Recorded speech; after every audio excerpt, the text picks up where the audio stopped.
Imagine you are trapped inside a burning building, right? The heat is unbearable, the smoke is totally choking you, and you are screaming for help. Finally, a firefighter breaks through the door, looks at you, checks a clipboard, and says, "Well, my thermal sensors don't show any fire in this room. You're probably just imagining it. Have you tried learning to breathe?" And then they just turn around and leave you there. Wow.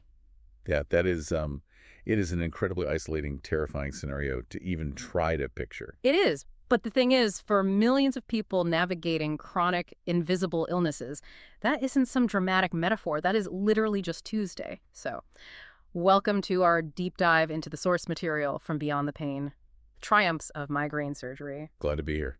Today, our mission is to explore the harrowing, but, ultimately triumphant medical journeys of four really remarkable women. We're looking at Christine, Courtney, Vera, and Krista. Right, and their stories are they're unbelievable. They really are.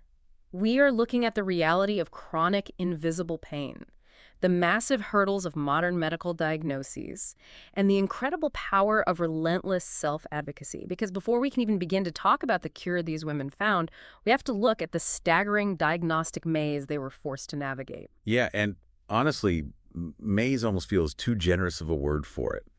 What the source material reveals is a fundamental systemic failure to process patients whose suffering doesn't fit into, well, neat, easily observable categories. Exactly. Take Christine's story, for example.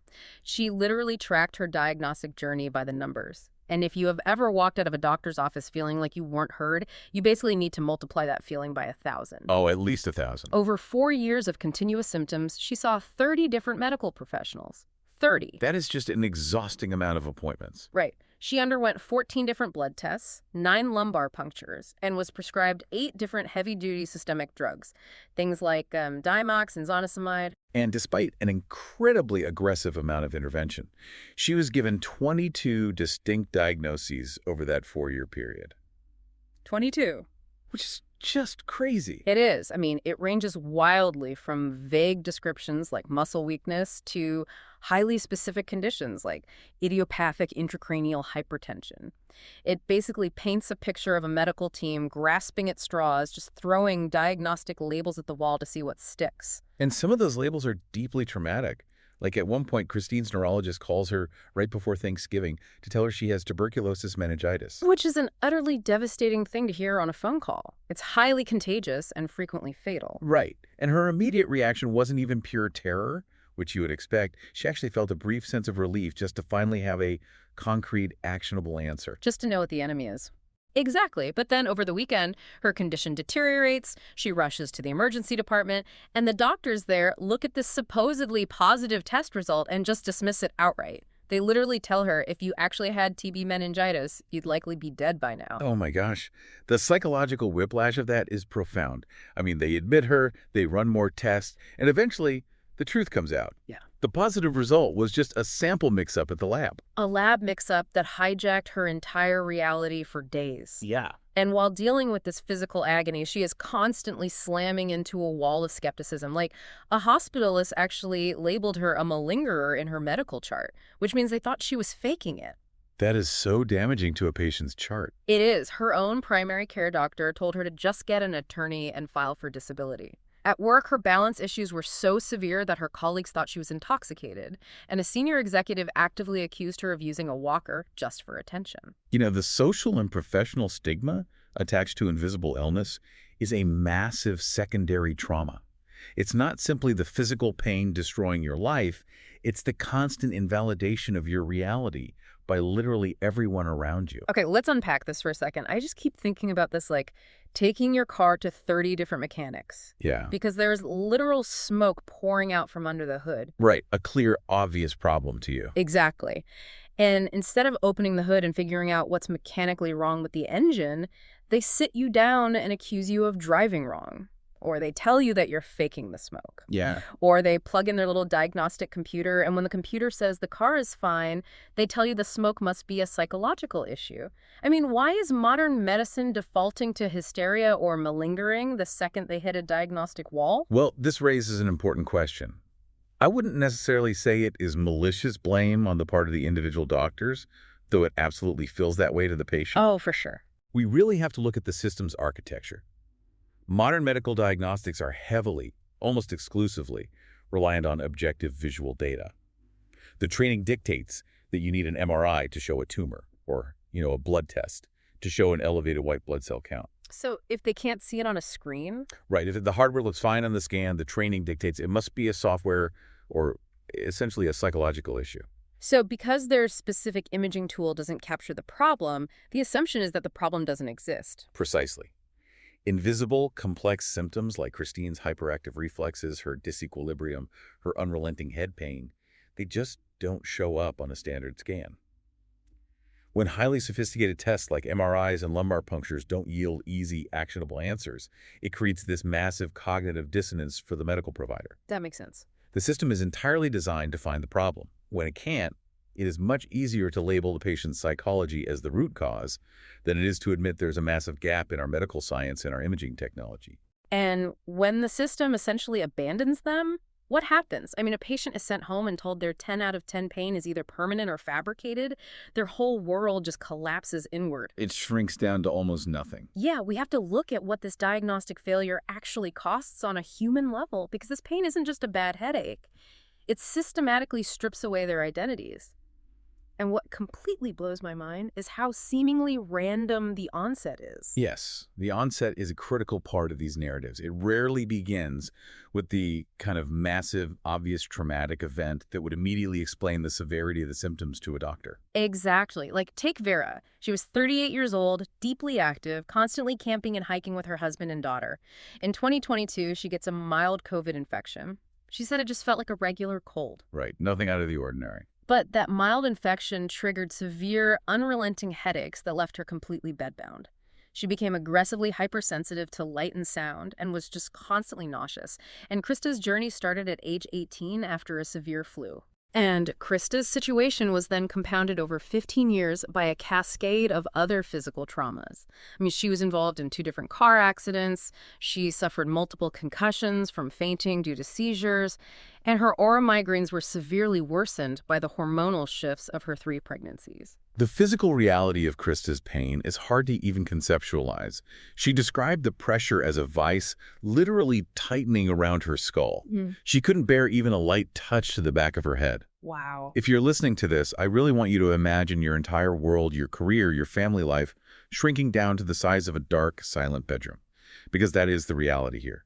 But I need you to explain this to me, because it is terrifying that a routine virus like the flu or COVID or a minor fender bender can be the switch that plunges someone into decades of chronic pain. How does a respiratory virus cause a physical, structural headache? That is the exact gap in understanding that trips up so many general practitioners. It really comes down to the cellular and structural mechanics of inflammation. Whether you are dealing with a viral infection like COVID or the flu, or physical impacts like concussions and car accidents, they all trigger a massive inflammatory response in the body. Like the body's alarm system going off. Exactly. Yeah. But it's not just an alarm. It's a physical swelling of tissues. The nerves in your head and neck, specifically the occipital and supraorbital nerves, run through very tight anatomical tunnels. They pass through muscle, fascia, and right alongside blood vessels. Okay, so it's a tight squeeze already. Very tight. Yeah. So when a systemic virus causes those surrounding blood vessels and muscle tissues to swell and remain chronically inflamed, those tiny tunnels turn into literal vices. So the nerve is physically being crushed by the inflamed tissue around it. Yes. The surrounding fascia bands tighten like a tourniquet. The nerves become hypersensitive, trapped in this continuous state of entrapment and misfiring. And because this entrapment is happening at a microscopic level within the muscle and fascia, it remains completely invisible to the macro-level scans we discussed earlier. The MRI sees the brain and the skull, but it doesn't see the microscopic swelling of a fascia band choking a peripheral nerve. And the emotional toll of that invisible strangulation is just devastating. Courtney, who had these migraines throughout her teens and 20s, described her existence with this haunting phrase. When people asked her what her life was like, she would just respond, "What life?" That is so heartbreaking. It really is. She talked about accepting a life of mere survival, of deliberately resigning herself to mediocrity because she had to watch her best years just slip away. What's fascinating here is that Courtney's psychological journey through this is incredibly revealing about the nature of chronic illness. She talks about moving through the stages of grief and finally arriving at a form of acceptance. but it's an acceptance of a very limited, diminished life. This resignation to mediocrity is actually a tragically common and highly necessary psychological defense mechanism. Like a defense mechanism against the constant crushing disappointment of the treatments, right? Yes, against the chemical merry-go-round. Yeah. When you spend years trying Botox injections, nerve blocks, drastic dietary changes, and heavy neurological medications like gabapentin or Topamax, these drugs don't just numb pain, they dull your cognitive function. Right. They have heavy side effects. They alter your personality entirely. And when you endure those side effects year after year, and every single time the relief is fleeting and the blinding pain returns, well, that cycle of false hope followed by profound despair is emotionally unsustainable. Eventually, to protect your own sanity, you have to stop hoping for a cure. You lower your expectations to absolute zero just to survive Tuesday. That shift from hoping to just enduring. And Krista reached an even darker point. After 15 years of constant searing pain, she reached a point where she actually considered ending her life. Oh, man. And the really sad part is, it wasn't just to escape her own physical agony. She genuinely believed that her death would free her husband Justin and her 3 boys from the massive burden of her illness. It is chilling how deeply this condition distorts your reality and completely strips away your sense of self-worth. It really highlights the absolute abyss that sets in when patients are told by the supposed top specialists in the world that they have exhausted every option and there's nothing more to be done, which is exactly what Vera's neurologist finally told her. The system formally gives up. Right. There's nothing more we can do. But when the system officially abandons you, how do you survive? Here's where it gets really interesting. Because the narrative in our sources makes this massive, incredible pivot. It goes from victimization to total empowerment, because these patients, abandoned by the experts, are forced to take healing into their own hands. It is a profound shift. They go from being passive recipients of medical care to becoming active, relentless advocates for their own survival. Christina is the perfect example of this. She was an engineering project manager, and she took that exact engineering mindset and applied it to her own failing body. She relentlessly researched. She joined Facebook support groups specifically for occipital neuralgia and intracranial hypertension. She actively demanded specific tests from her doctors even after they had clearly lost interest in her case and literally labeled her a malingerer. That takes so much courage. And then you look at Courtney, who had fully resigned herself to that mediocrity we discussed. She found herself up late one night, driven by the insomnia that comes with chronic pain, just doing desperate Google searches for migraine nerve surgery. It was that random late-night search that reignited a spark of hope she had actively buried years ago. And Vera's husband was doing the exact same thing, just scouring the internet, trying to find answers, which eventually led him to a specific podcast and website. And Krista, who had reached that point of ultimate suicidal despair, prayed desperately for some kind of intervention and felt this sudden, completely inexplicable urge to go on YouTube. And the very first video she clicked on was a doctor explaining migraine surgery. And for all 4 of these women, scattered across different backgrounds and geographies, these independent, desperate searches all converge on the exact same destination: finding Dr. Lowenstein and the concept of nerve decompression. The profound irony of this situation is just staggering to me. The medical establishment, with its billions of dollars in funding, its cutting-edge imaging tech, and its massive resources, throws its hands up. So who does the heavy lifting? The patients. The very patients who are the most exhausted, the most bedridden, the most physically and emotionally depleted, they are forced to become the lead medical investigators on their own cases. It is deeply ironic, but if we look closer, it reflects a much broader societal shift in how medicine is accessed and democratized. Historically, your local doctor was the sole, unquestionable gatekeeper of medical knowledge. If they didn't know the answer just didn't exist for you. Right. But true medical breakthroughs, especially for outlier cases and complex invisible illnesses, often require this exact type of rebellious self-advocacy. Because the local system isn't built to find the outliers, it's built to process the obvious. Exactly. The internet, alongside patient-led support groups on platforms like Facebook, has fundamentally bypassed those traditional gatekeepers. It allows patients to aggregate data, compare their highly specific symptoms like where exactly the pressure is on the back of the skull, and realize they aren't crazy. Which is huge. It is. Without that digital infrastructure, it would be practically impossible for a patient in British Columbia, like Krista, or a patient in Hawaii, like Vera, to discover a highly specialized niche intervention like Dr. Lowenstein's nerve decompression surgery in California. So let's talk about that intervention. Because all of this relentless late-night searching, all the Facebook groups and YouTube videos, it leads to one specific mechanical solution: nerve decompression surgery. We've talked about all the pills they took, the chemical merry-go-round, but this is entirely different. What exactly are we talking about physically when we say nerve decompression? So the surgery specifically targets those peripheral nerves around the head and neck that we discussed earlier, the ones that have become physically compressed, pinched, or entrapped by surrounding tissue.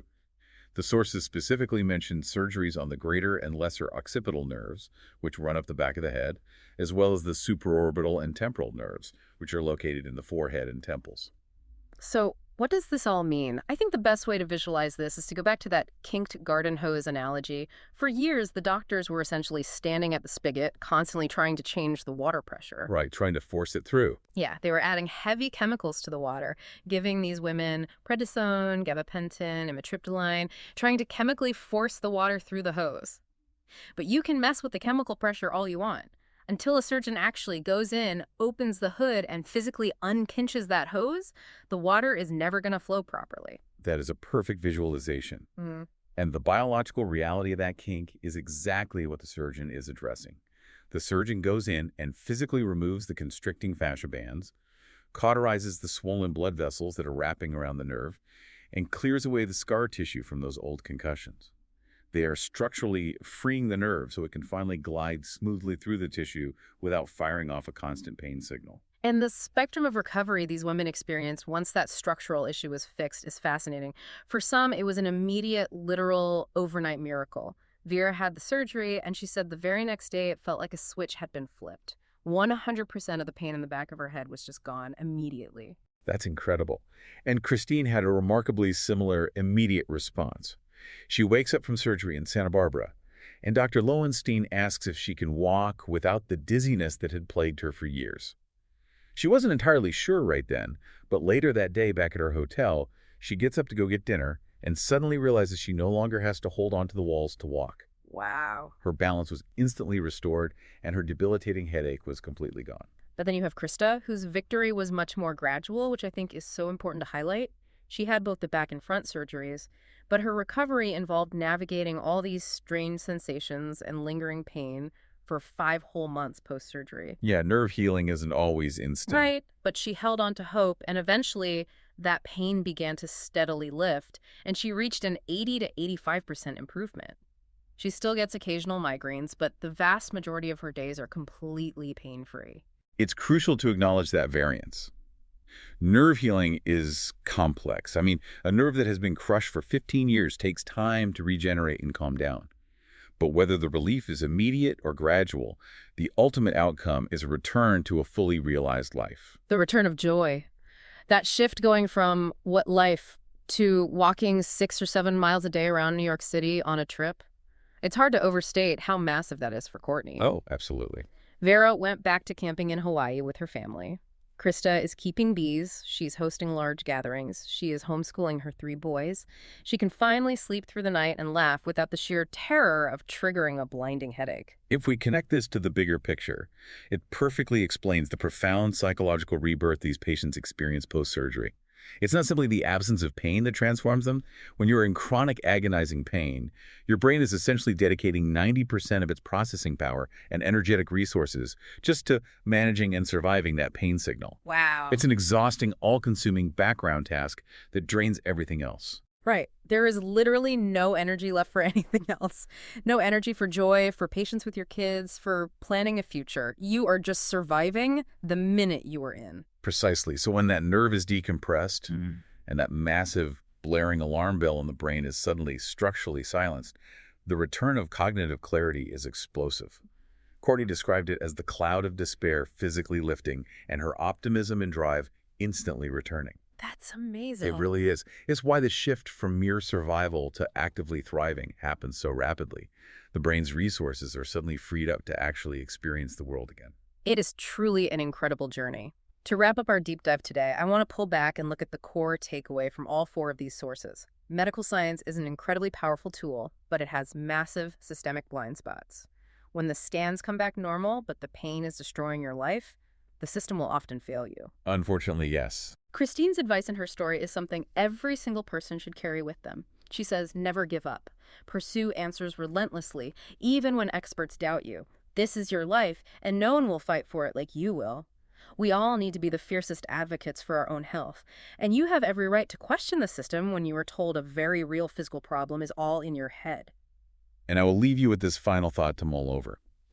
We've just seen how devastating, life-altering physical pain can be entirely misdiagnosed by top-tier specialists as psychological failing simply because the correct diagnostic scan hasn't been widely adopted yet. Right. It makes you wonder how many other supposedly incurable mental or physical conditions in our society today aren't chemical imbalances or psychological failings at all. How many are just structural problems, a pinched nerve and inflamed tissue just waiting in the dark for their own version of a surgical unpinching? Wow, that really makes you look at the entire paradigm of modern medicine differently, because the next time you find yourself screaming for help in that burning building and the person with the clipboard tells you there is no fire, remember these four women.